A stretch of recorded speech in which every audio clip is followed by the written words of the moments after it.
Olá, mais uma vez estamos aqui através do canal EBD em Ação no YouTube para transmitir mais uma videoaula das lições dos adultos.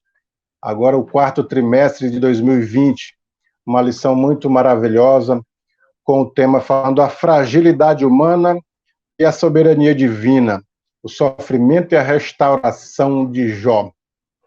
Pastor José Gonçalves, pastor do Piauí de Água Branca, com um grande conhecimento na área teológica, comentando com propriedade as lições bíblicas.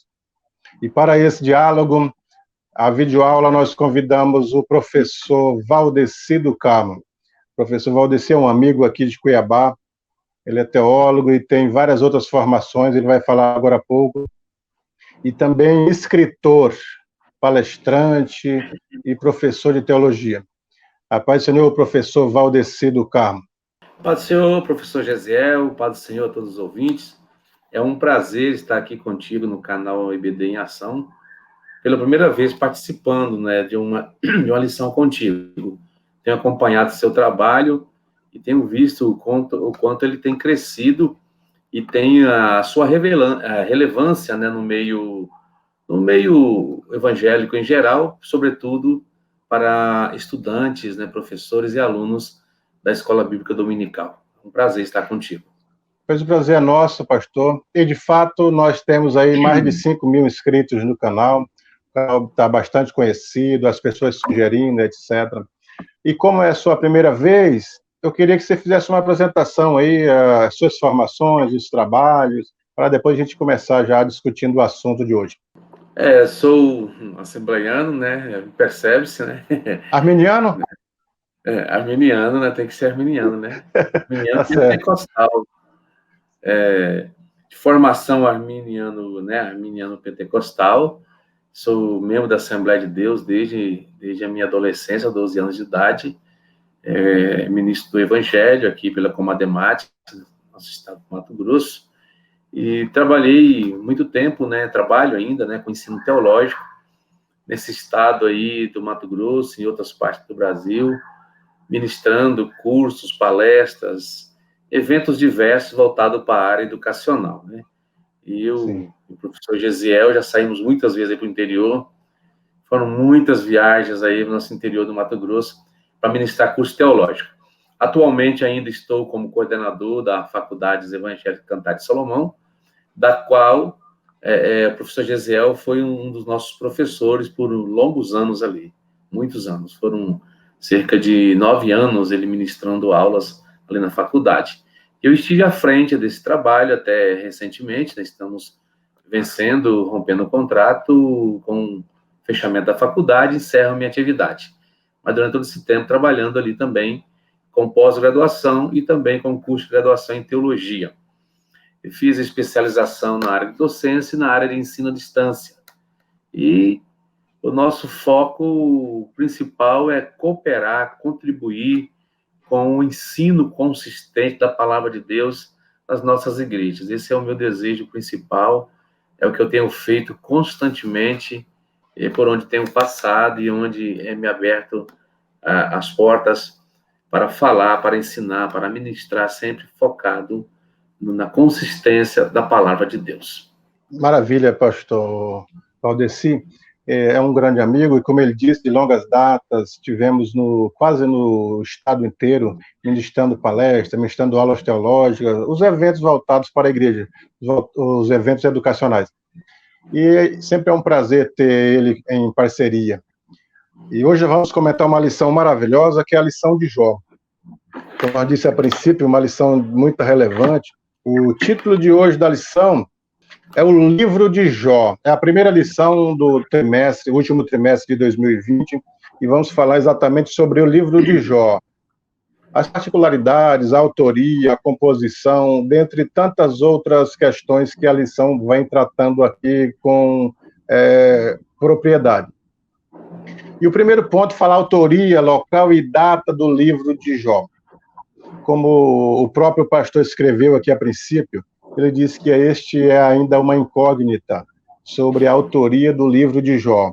Muitas pessoas já opinaram que seria Moisés, Eliú, Salomão, Ezequias, Isaías, Esdras, outros diziam que talvez ele fosse do tempo do próprio Cristo, né, que alguém escreveu nesse período. Então, enfim, são diversas as questões relacionadas à autoria do livro de Jó. Você também compreende que é uma incógnita, professor Valdeci? Sim, apesar dos dois argumentos mais fortes serem para Moisés e também para o próprio Jó, não se pode afirmar com certeza quem seria o autor. Caso aceitemos que seja Jó, aí tem aquela questão final que fala da sua morte, mas também não é difícil de entender que o registro de sua morte, é óbvio que não foi ele quem escreveu, da mesma forma Samuel, da mesma forma Moisés, né? Foi Moisés que escreveu sobre o registro de sua morte.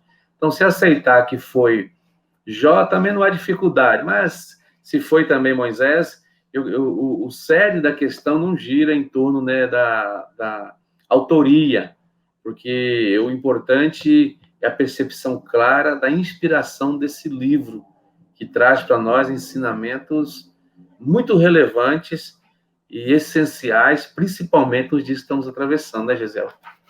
Sem dúvida, pastor. É porque muitas pessoas têm se atido aos detalhes, né? Por exemplo, da autoria, debatidos, desgastados com longos livros, longas pesquisas, em busca do autor.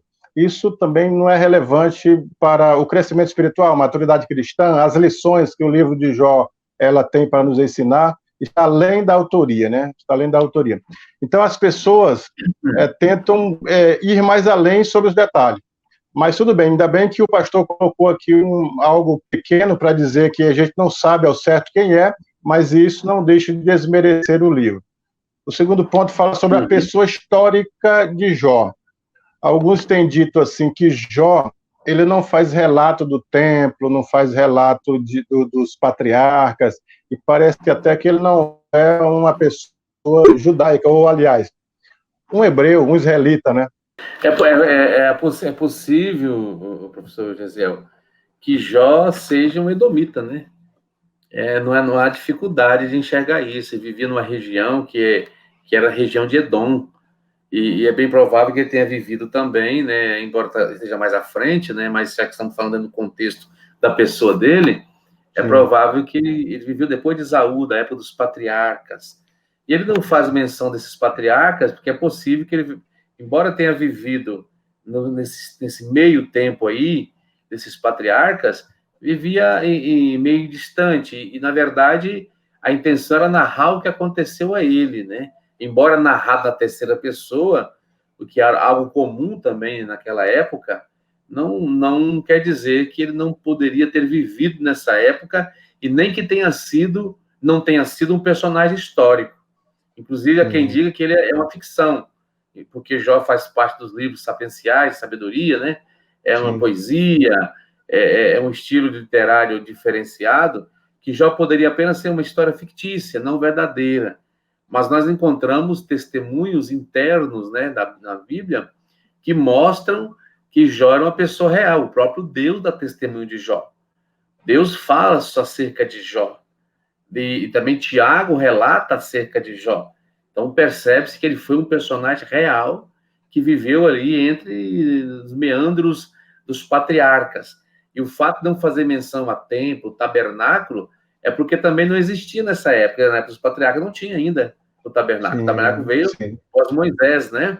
Esse é o motivo que ele não faz menção de maneira nenhuma sobre essas questões do sacrifício, da liturgia. Mas o interessante é que lá naquele local, nessa terra distante, ele temia a Deus, servia a Deus de acordo com a revelação que ele obteve desse Deus. Obviamente que ele não tinha uma revelação dada pela lei, como Moisés entregando a lei para o povo, ficou mais claro o que Deus queria, o que Deus exigia. Ele não tinha esse conhecimento, porque é anterior à lei, mas ele temia e servia ao Senhor. É o meu ponto de vista sobre esse item. Ótimo, ótimo. Foram 3 questões que você colocou aí que eu vou voltar nela.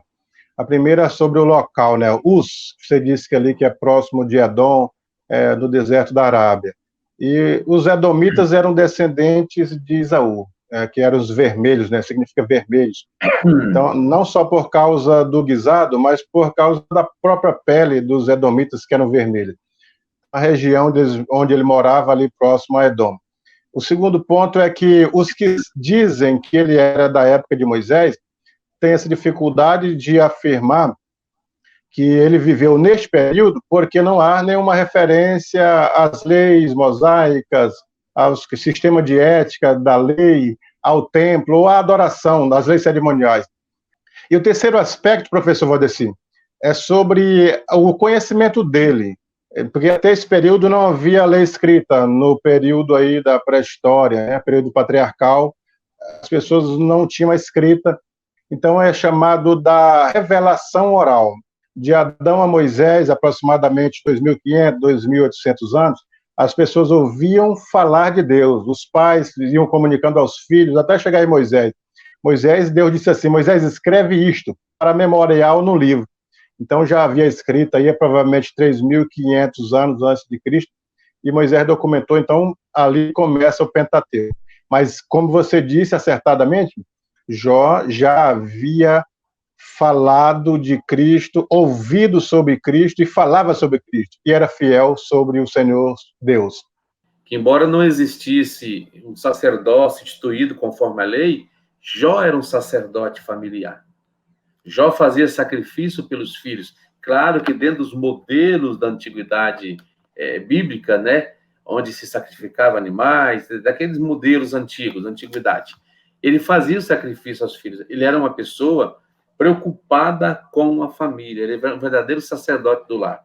Ele oferecia sacrifício, se porventura o filho viesse pecar, ele já estava oferecendo sacrifício pelo filho. Então você vê que ele é uma pessoa de referência, uma pessoa que, de fato, ele tinha uma preocupação com sua família. Era um homem muito respeitado na sociedade em que ele viveu, naqueles dias em que ele aqui esteve.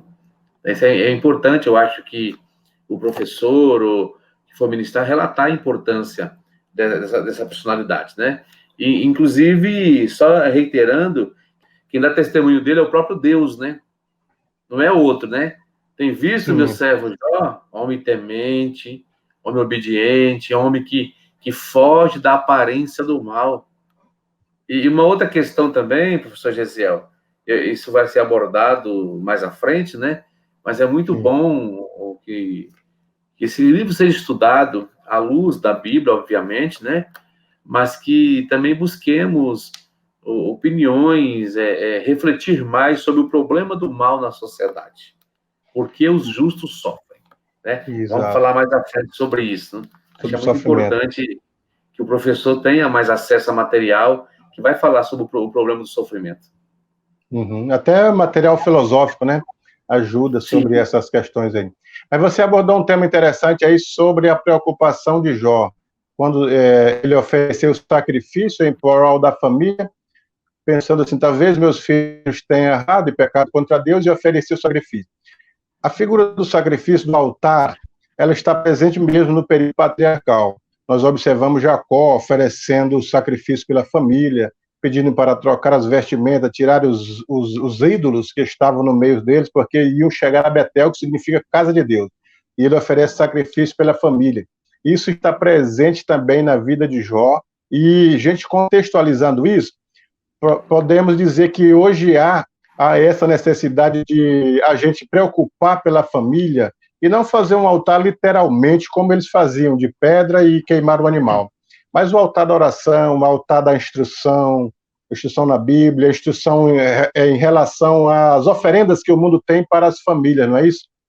Às vezes nós não temos esse cuidado com a nossa família, com nossos filhos, deixamos de interceder por eles, de pôr a mão sobre eles, de orar por eles, né? Mesmo que eles estejam dormindo, é muito importante abençoá-los. Isso e o que você ressalta aí é mais uma evidência interna de que Jó viveu na época dos patriarcas. Sim. Então ele está inserido no período patriarcal. Até a Bíblia de Estudo Cronológica coloca ele ali inserido entre os patriarcas do Antigo Testamento. O segundo ponto fala sobre a estrutura literária do livro de Jó. Prosa e poesia. A princípio, o pastor Valdeci disse que, por isso que alguns achavam que o livro seria alegórico, porque ele está classificado como um dos livros poéticos, né? Os livros poéticos são Jó, Salmos, Provérbios, Cantares, Eclesiastes, e alguns dizem, por isso que é alegórico tudo que aconteceu, porque são poesias, são pensamentos, né? Sim, a forma de ter sido escrito, né, professor Gesiel, em forma de poesia, assim como foi Cantar de Salomão, assim como é o livro de Salmos, isso não invalida de maneira nenhuma a inspiração. São gêneros literários. E a Bíblia está repleta de gêneros literários.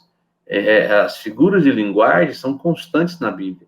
E conhecendo isso, fica mais fácil entender o texto bíblico que nos foi chegado, que chegou até a nós, e muitas vezes dentro da língua portuguesa, nós não temos a habilidade de perceber esse gênero. Nós conhecemos através dos estudos que fazemos, através de grandes estudiosos que nos remetem a essa perspectiva da qual está sendo mencionado aqui, né? É uma poesia em forma de prosa, a forma como é narrado, mas isso não pode jamais invalidar a inspiracionalidade do Espírito Santo para esse livro, né? É um livro inspirado e a gente aprende, tanto é que Tiago dá testemunho dele, né? Tiago fala desse livro também, menciona o nobre patriarca Jó. Exatamente. Agora, o que a gente observa é que eles tiveram dificuldade de acreditar que a história de Jó fosse literária. Muito tempo eles diziam que aquilo era um alegórico, alegoria toda a história de Jó. Então, assim, até os pais da igreja, no século I, II, III, IV, até mesmo no século V, os pais da igreja liam Jó como um livro alegórico. Simplesmente livros simbólicos, a poesia hebraica, etc. Então, nós observamos a partir assim do quinto século algumas pessoas já dizendo que isto seria uma história literal. Calvino mesmo, ele pregou mais de 159 sermões e ele acreditava que o livro de Jó seria um livro literal e pregou, como você disse, um livro inspirado, um livro que a gente poderia olhar para uma história de alguém que viveu em fidelidade e extrair dali lições para a nossa vida cristã. E essa poesia que a gente percebe nele, né, a forma, é que nós não somos acostumados com poesia, né, a maioria de nós, e às vezes não consegue entender, né, mas o comentarista destaca uma coisa importante, né, ele mostra um monólogo feito por Jó, depois segue uma sequência, 3 ciclos de diálogos entre Jó e seu amigo. Aí Jó faz um monólogo, aí depois vem o diálogo. É a forma, é o gênero literário da poesia, poesia e prosa, né, assim chamado, né? Para Sim. quem não conhece, né, inclusive eu não sou dado à poesia, não conhece, não tem muito conhecimento sobre a poesia, ou nunca leu a respeito, às vezes tem dificuldade de entender essa questão do gênero literário. Eu penso, professor Gesiel, que é muito importante debruçar, usar um tempo, não vou dizer gastar, utilizar um tempo da aula para explicar o que é a poesia hebraica, a sua importância no contexto do mundo antigo e qual a finalidade da poesia, revelar, retratar coisas sérias e importantes também. E embora tenha um estilo diferente, isso não a torna menor e nem maior. Isso não a torna desprovida da inspiração do Espírito Santo de Deus. Eu penso que seja muito importante frisar isso nas nossas aulas presenciais, buscar informar mais sobre a questão das poesias hebraicas, de como era feita a poesia na antiguidade, para que as pessoas tenham um conhecimento claro dessa beleza que é o livro de Jó. Ótima dica aí que você fala sobre a poesia hebraica. Até porque a poesia hebraica é diferente da poesia brasileira. Nós estamos acostumados com a poesia brasileira, o sistema de rimas em 4 linhas, em 8 linhas, e as palavras combinando na última frase. A poesia hebraica era diferente, e seria interessante, como o professor Valdeci está dando dicas aí, o professor desta lição dar uma buscada na poesia hebraica, para entender como que acontece o desfecho da poesia hebraica, para que os alunos possam entender melhor a mensagem de Jó.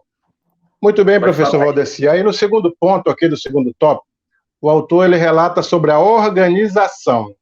E o livro ele está organizado, por exemplo, em uma introdução do capítulo 1, o discurso dos seus amigos até o capítulo 42, e a conclusão também do 42 até o 17.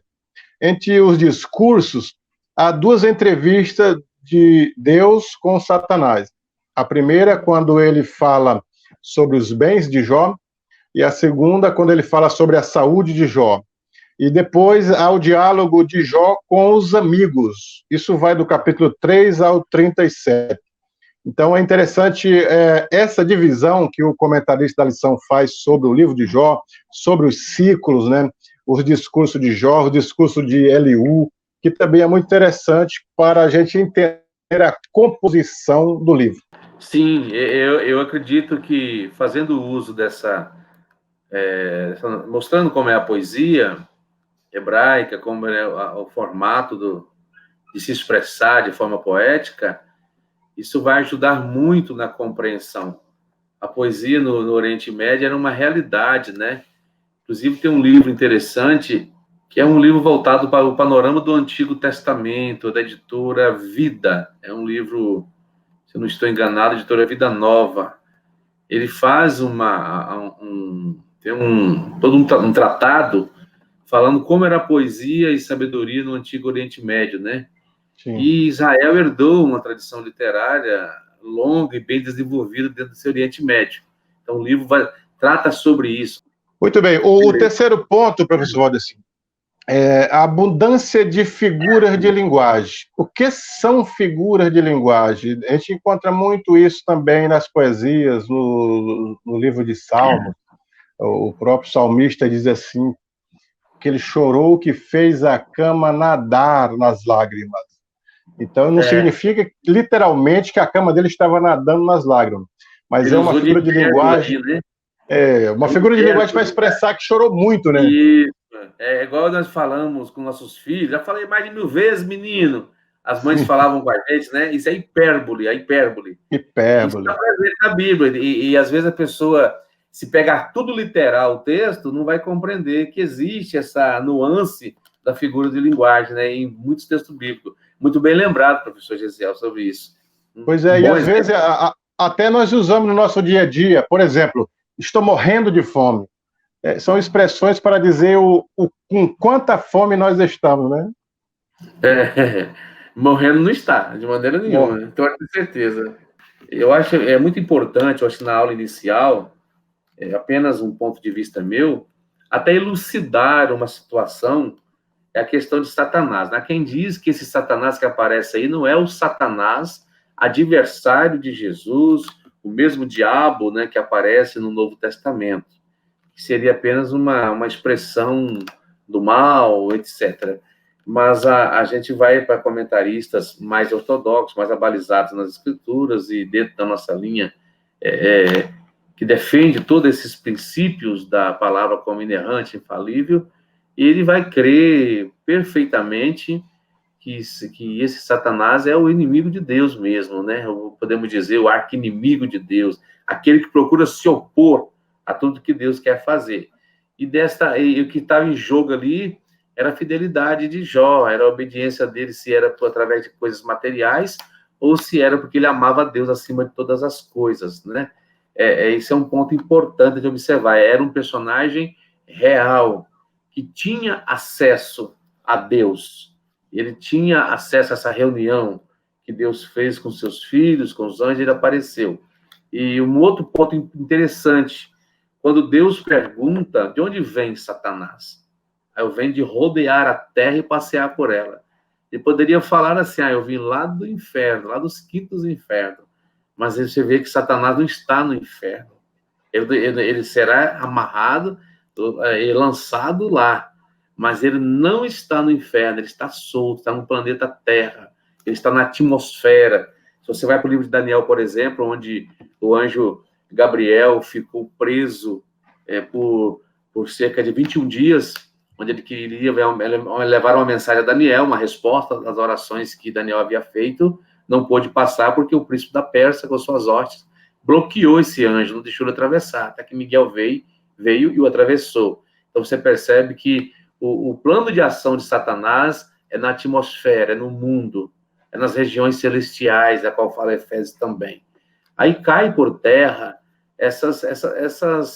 eu não vou dizer, eu vou dizer um termo assim bem mais brando, né, bem mais eufêmico, usar de eufemismo, né? Cai por terra esse desconhecimento, essa simplicidade que as pessoas têm de pseudo-revelações, de que viram o diabo no inferno, fazendo isso, aquilo, outro, dando instruções a diabinhos, etc. Isso não tem fundamentação bíblica de forma nenhuma. Então é importante trazer esse reforço teológico para deixar claro que Satanás está ativo e solto no planeta Terra. Inclusive, ainda sobre o assunto da fidelidade de Jó, o diabo achava que a fidelidade de Jó estava condicionado aos bens materiais. E a gente vê isso também no Novo Testamento. Há pessoas que, de fato, servem a Deus em busca das bênçãos. Alguns querem só o milagre, mas não querem o abençoador, só querem a bênção. A gente vê isso presente em São João 6, depois da multiplicação dos pães e dos peixes, que a multidão comeu, se saciou com sobras. No outro dia, eles estavam em busca de Jesus. E Jesus estava do outro lado do mar de Tiberíades, e ele disse para a multidão: vós me buscais não porque crestes em mim, mas porque comeste do pão e vos saciaste. Aí ele vai dizer aquele discurso: trabalhai não pela comida que perece, etc. Eu sou o verdadeiro pão que desceu do céu. Quer dizer, ele está buscando uma vida de fidelidade, independente das bênçãos. Então, a gente percebe isso aí, muitas pessoas que querem apenas as bênçãos de Deus, mas não querem ser uma pessoa fiel a Deus, independente daquilo que ele tem para oferecer ou não tem para oferecer. O outro aspecto aí que você colocou muito bem, é sobre a questão do diabo não estar no inferno. As pessoas que estão tendo revelação e vão para o inferno, estão vendo o trono do diabo no inferno, as ordens para os diabinhos, demônios, virem perturbar a ordem da igreja. E Paulo ele fala aos Efésios, no capítulo 6, dizendo que as ordens celestiais, os príncipes, toda a hierarquia angelical do mal, elas estão na ordem celestial. Então, não estão condicionadas ao espaço do inferno.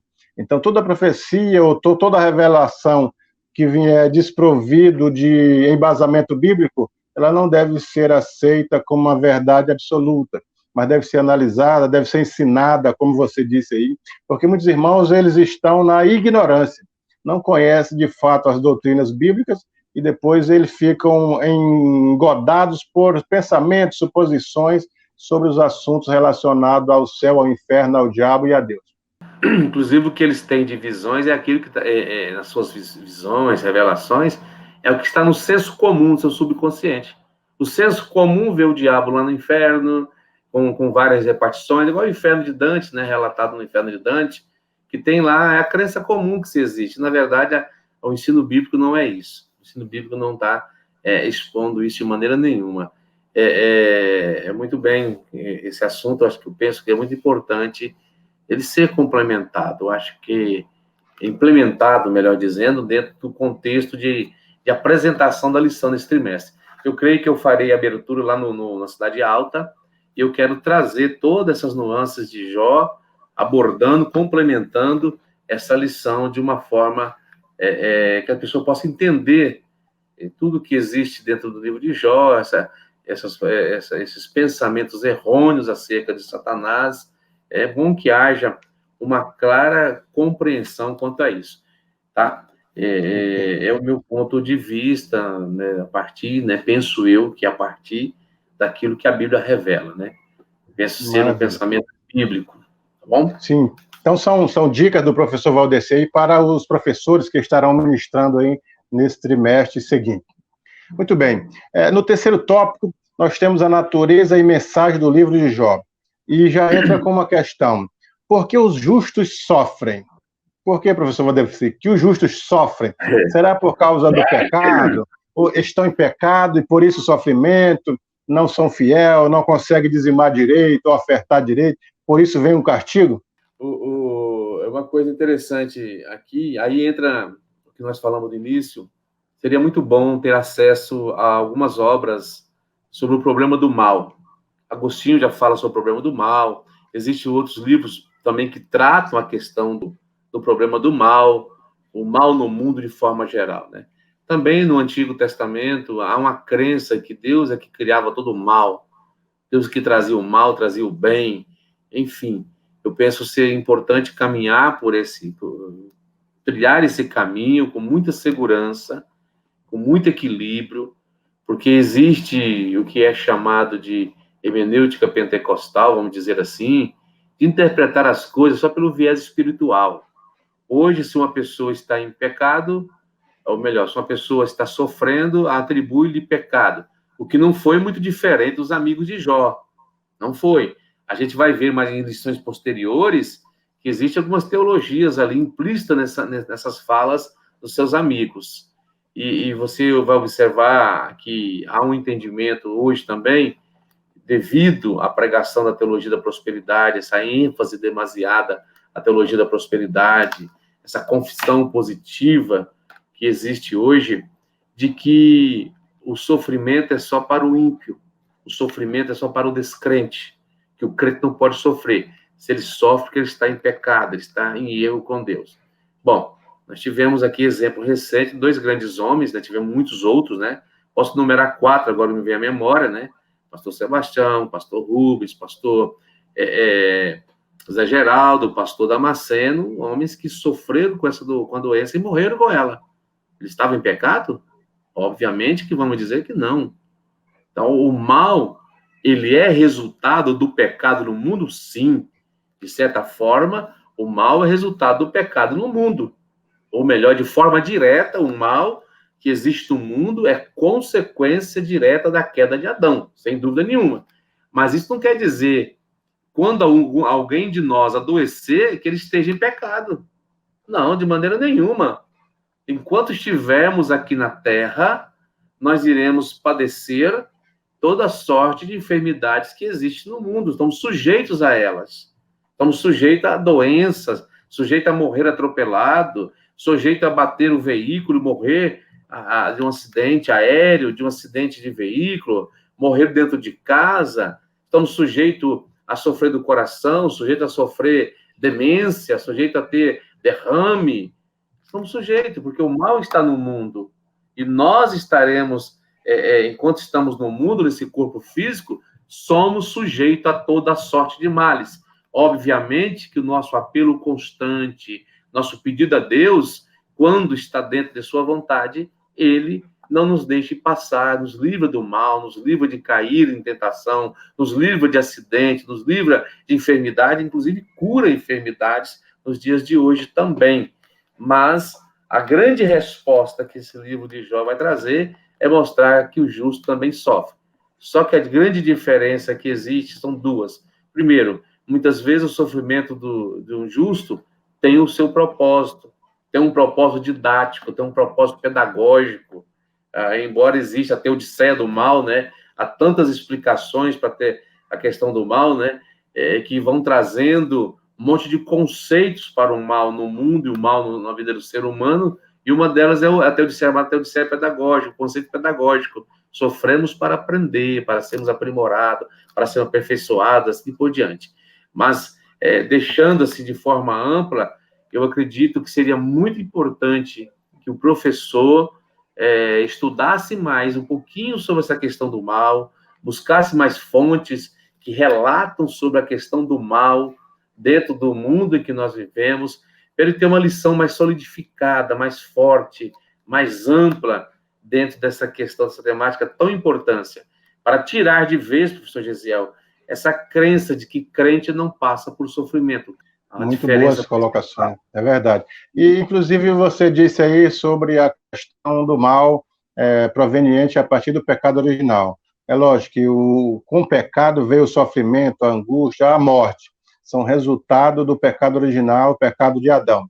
Agora, os cristãos, que são acometidos também por este pecado original, também podem ter os sofrimentos de causas naturais, sem a questão do pecado original ou dos próprios atos.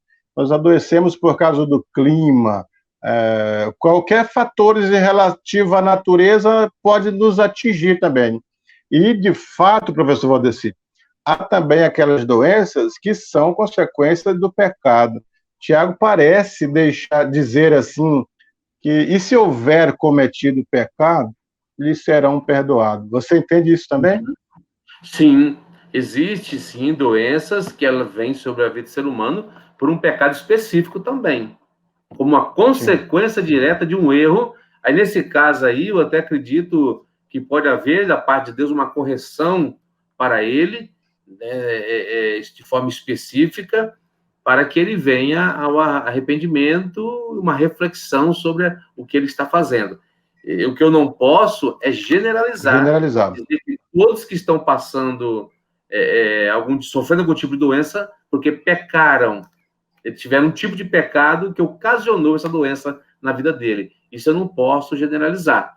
Embora vá, sim, casos específicos acontecerá isso. Tiago é bem claro quanto a isso, né? Sim. Agora, não sendo um pecado que a pessoa cometeu específico para trazer-lhe determinado mal, quando o crente está enfermo, ele tem a esperança e a certeza de que Cristo está com ele, a certeza de que Cristo está com ele e a esperança de que ele, se vier a morrer, ele estará com o Senhor na eternidade. E que também não pode ser uma falta de fé, como a teologia da prosperidade coloca, que se as pessoas não forem curadas é por causa de uma falta de fé, né? Então não De deve maneira entrar por nenhuma. esse aspecto. Agora, um Paulo, terceiro ponto aí. só para fechar com essa fala sua importante, Paulo, ele deixou Trófimo sem ser curado. Ele orou para tantos outros, né? O E próprio para Paulo Timóteo. também, né? Oi? E o próprio Paulo não foi curado, O né? Paulo, que sofreu de um espinho na carne, que embora haja tanta especulação, mas entende-se que é algum tipo de enfermidade. Timóteo tinha constantes enfermidades no estômago. Timóteo não estava em pecado. E Paulo aconselhou ele a beber um pouco de vinho por causa das suas constantes enfermidades. Por que Paulo não curou? Pois Então, tem essa aí que está incógnita, a né? questão. E Será não que está falta de fé. Faltava fé em Timóteo ou faltava fé em Paulo? Pois é, essas questões aí ficam, né? Às vezes a própria vontade de Deus está implícita nisso aí, como era no caso de Paulo, né? Agora, um outro ponto que você disse aí é que o sofrimento, ele nos trazem lições. Nós temos aí o Salmo 73, o Salmo de Asaf, que passava necessidade, que passou muito aperto, ele mesmo relata isso, dizendo que a roça do justo, o gado não morria e prosperavam, e ele vivia em apertos. E ele disse que os pés dele quase se desviou. Então, ali no Salmo 73, também tem lições de que o sofrimento aprimora, entrando em consonância aquilo que Paulo diz, que a tribulação produz paciência, paciência, experiência, experiência, esperança, e o amor de Deus é derramado no nosso coração aí devido ao sofrimento. Esse trimestre eu acredito que vai ser muito enriquecedor. Todos são, né? Mas esse vai tratar de um tema em um momento tão conturbado que nós vivemos, é um momento que precisamos de uma palavra de esperança, uma palavra que traga uma resposta aos nossos corações, ou pelo menos um consolo, se não temos a resposta. Inclusive, por que Deus permitiu a pandemia? Por que os justos sofrem? Por que Deus permitiu a pandemia? Exato. São temas que podem ser desenvolvidos aí. Inclusive, tem livros a respeito já escrito acerca da pandemia, Deus e a pandemia. Tem livros recentes publicados aí, inclusive o CPAD publicou um também sobre esse assunto, que é interessante. Eu creio que o professor adquirindo essas obras, ele poderá ser útil a ele para que ele tenha mais subsídios, né, necessários, subsídios necessários, né, para implementar mais, né, ou ornamentar mais essa lição tão importante desse trimestre. Eu até, professor Gesiel, se eu tivesse condições de sugerir, eu acho que cada lição dessa deveria ser pelo menos, no mínimo, 1 hora de ministração, no mínimo, no mínimo. Muitas igrejas não dão esse tempo. Exatamente. O pastor Antônio Gilberto disse assim que o mínimo de uma lição seria 50 minutos. Muito bem, professor Valdeci. Nós estamos agora no segundo ponto do terceiro tópico. Existe bondade desinteressada. Ele queria dizer que toda a fidelidade de Jó estava condicionada às bênçãos. Infelizmente, né, existe isso hoje também, né? infelizmente, a gente percebe que existe... Você mencionou até anteriormente, no início, que pessoas seguiam Jesus por interesse naquilo que ele dava, naquilo que ele oferecia. E hoje existem muitas pessoas procurando seguir a Cristo através de uma barganha.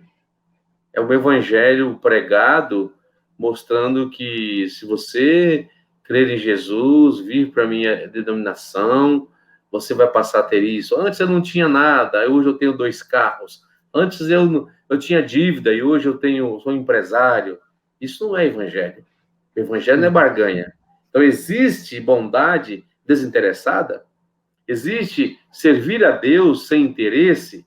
É uma questão, perpassa até pelo campo filosófico, né? Todas as relações que existem, de certa forma, são relações que podem até gerar alguns interesses, mas existem níveis de interesses. Existem interesses que são perniciosos, interesses gananciosos. Eu não posso ser amigo de alguém, por exemplo, apenas por interesse naquilo que ele pode fazer por mim. Eu tenho que ser amigo por interesse em manter uma comunhão, manter uma sólida amizade, de aprender, ter experiência com ele, e se é uma pessoa que pode nos ensinar, nos transmitir algo. E Satanás cai por terra ao pensar que a relação de Jó com Deus, a sua obediência, o seu temor, o seu amor, fosse algo ligado àquilo que Deus fazia por ele. E foi provado que não é. Jó me serve não é pelos bens, tanto que Jó ele diz: o Senhor deu, o Senhor levou, louvado seja o nome do Senhor. Em nenhum momento ele blasfema contra Deus. E é interessante observar sobre Jó, eu queria até ter lembrado antes, Jó perdeu não foi só bens materiais, Jó perdeu não foi só os filhos, não foi só isso. Perder bens materiais é ruim, ninguém quer perder. Você tem um carro, é seu, você conquistou com o seu trabalho, com a bênção de Deus, amém? Se você perder, você fica triste. Jó perdeu seus bens. Jó perdeu seus filhos, que era o bem maior, da qual eu fazia sacrifício. Imagina a dor de Jó. Sim. E ele perdeu também seu bom nome. Todos que iam fazer negócios na cidade, nas adjacências, consultavam Jó. Ele era um homem de ilibada reputação. Era um homem que tinha uma reputação tremenda. Então ele perdeu o seu bom nome, perdeu a sua reputação. Além da desvalorização dos seus bens, da perda dos seus bens, desse sofrimento, ele perdeu algo que feria a sua moral, que para os olhos dos outros, ele passou a ser um moribundo. Alguém que passou a ser alvo do juízo divino, estava em miséria. Isso é triste. Teus amigos se afastando, teus companheiros que outrora viviam com ele, tudo distante. Isso foi, eu creio, imagino, tento imaginar, que isso ainda foi mais doloroso do que perder os seus bens materiais. Perder os filhos foi mais doloroso do que tudo ainda. Sem dúvida. E, inclusive, eu não sei qual que foi o autor que ele escreveu perguntando assim: e se Deus prometesse apenas nos salvar, não prometesse milagres, curas, bênçãos, será que seríamos fiéis a Ele incondicionalmente? Então, essas perguntas que a gente deve fazer em sala de aula. E também ensinar às pessoas que a fidelidade e a vida cristã não está condicionada àquilo que Deus pode nos dar. O próprio Cristo disse isso: buscar primeiro o reino de Deus e a sua justiça. E as demais coisas que ele fala é o comer, o beber, o vestir, a prata e o ouro, que são secundárias. Muito bem, nós estamos agora no terceiro ponto do último tópico. Pode o homem compreender Deus? Tem como, professor Valdeci, o homem compreender Deus, entender a mente de Deus? Há uma passagem bíblica, até estava tentando me lembrar dela, que nós compreendemos Deus através de Jesus, né? Mas isso é um compreender para a salvação, é um compreender para entender o propósito, o projeto de Deus para o homem no quesito salvação, comunhão, intimidade com Ele. Mas compreender os desígnios, compreender a mente, compreender, né, o pensamento de Deus, isso é algo impossível para nós mortais, no meu ponto de vista. nós mortais que somos, né? Que é o homem, para que, o Salmo 8 fala, que é o homem para que se lembre, para que pense. Deus está acima de nós, Deus é muito maior, então, ao homem é impossível compreender a grandeza maior de Deus, é compreender o seu... A gente compreende aquilo que ele revelou, isso é possível. Vamos simplificar assim, compreendemos aquilo que Deus revelou para nós na sua palavra. Isso nós podemos compreender. Mas entendê-lo na sua totalidade, acredito que enquanto estiver nessa esfera terrena, jamais compreenderemos. É o ponto de vista que eu tenho. O teólogo Stanley Horton, ele fala na teologia sistemática que Deus se revela e revela ao longo dos tempos. Então Deus vai se revelando aos poucos e ao longo dos séculos. Por exemplo, para Daniel, o futuro, ele revelou alguma coisa. Para Paulo, um pouco mais. Para João, um pouco mais. E ao longo do século ele vai se revelando cada vez mais os seus desígnios e os seus propósitos. Agora, não tem como a gente entender Deus. Paulo fala sobre isso, né? Quem entendeu a Deus? Quem primeiro deu a Deus para depois receber dele? Né? Então, esses propósitos assim, de Deus, na sua totalidade, é só se ele quiser nos revelar. A revelação de Deus, ela veio de forma progressiva, como você expôs aí, né? Paulatinamente, sempre um pouquinho mais, né? Abraão conheceu um pouco, Isaac, Jacó, Moisés, e foi assim adiante, até chegar em João, né? E agora, tem gente aí querendo saber além do que está na Bíblia, né? Diz que Deus agora está revelando coisas para eles além da Bíblia, muito mais além. É complicado, eu prefiro ficar parar na Bíblia, naquilo que está na Bíblia Sagrada, e aquilo que eu não compreender, buscar de Deus a compreensão. E é tão importante isso que você falou, professor Gesiel, que Deus se revela gradativamente, a Daniel revelou um pouquinho mais. Jeremias morreu pensando que o cativeiro duraria 70 anos e que no final de 70 anos Deus iria restaurar Israel. Ele morreu crendo assim. 70 anos lineares. Aí quando Deus revela para Daniel, não são 70 anos lineares, são 70 vezes 7. Ou seja, havia um caráter profético aí, havia algo implícito que não tinha sido revelado a Jeremias. E ele compreendeu, entendeu de onde surgiu a 70ª semana de Daniel, né? A 70ª semana de Daniel e a 70ª que é a grande tribulação. Então, é progressiva nas escrituras sagradas. Quando estivermos na eternidade, eu acredito que aí saberemos mais acerca de Deus do que está na Bíblia. Mas, enquanto isso, fiquemos com a Bíblia. Maravilha. Nós já estamos caminhando para o final, professor Valdeci. Eu quero saber se tem alguma coisa mais que você queria contribuir aí com o nosso canal, com os alunos, e se tiver, pode falar. Olha, o que eu digo, sempre disse, né, aos alunos ao longo das décadas que eu leciono, busque trazer um ensino com excelência, um ensino com qualidade, um ensino com conteúdo consistente, com fontes extrabíblicas, mas, acima de tudo, com humildade e na direção do Senhor, porque IBD é lugar de aprender, mas é lugar de sentir Deus também. Maravilha. Nós já estamos chegando ao final. Nós só queremos que o professor Valdeci faça aí as considerações de ter participado conosco aí nessa primeira lição e agradecer a sua participação aqui. As suas considerações, professor. Professor Gesiel, para mim foi satisfatório ser convidado pelo senhor para participar dessa primeira lição, desse bate-papo, né? Foi muito gostoso, foi muito produtivo. Eu espero que seja útil aos alunos que irão ouvir, aos professores, enfim, a quem for ouvir. E sou grato a Deus pela sua iniciativa, pelo seu esforço. Conheço o seu trabalho de muitos anos, vejo a sua dedicação. Eu louvo a Deus quando você começou esse canal, ali aos poucos, aprendendo a mexer, e Deus, assim, o abençoou, tem crescido esse canal, tem sido uma bênção esse canal, na vida de muitas pessoas. Então, louvo a Deus por sua vida, pelo seu trabalho, pelo seu ministério, e desejo que você continue crescendo e prosperando nesse aspecto educacional cada vez mais. Nós que agradecemos a participação do professor Valdeci aqui, participação valiosa, com diversas dicas e comentários aos nossos professores e alunos. Com certeza ele voltará em outras lições oportunas e que Deus continue abençoando. Ele é um grande amigo e sempre esteve ao nosso lado, acompanhou o nosso trabalho, como também nós o acompanhamos nos seus trabalhos, na sua luta pelo Evangelho do Reino de Deus. Que Deus em Cristo te abençoe, professor Valdeci.